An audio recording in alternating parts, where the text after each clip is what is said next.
Hey guys, so I am going to use this butterfly net. I'm going to turn it into a mulberry picking machine. So I'm just going to bend the top right there. Well, you'll see in a second. Okay, so I bend the netting part down or sideways.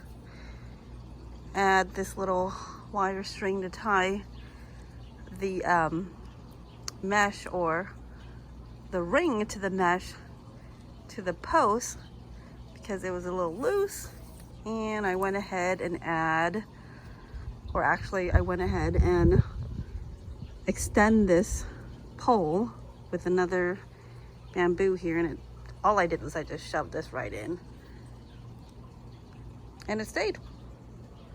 Okay, let's go test this guy out. Okay, that's not really that high, but I just want to see. It's gonna fall into it. Ho ho, look at that. There's another one. There you go. Works like a charm. Let's see. A couple more.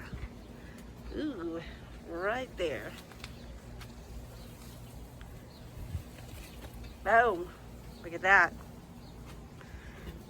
So, yep. Dollar Tree butterfly net.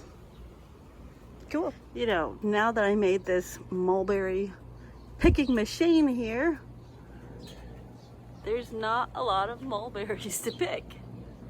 Crazy. So it looks like I got 4. That's pretty sad. 4 mulberries.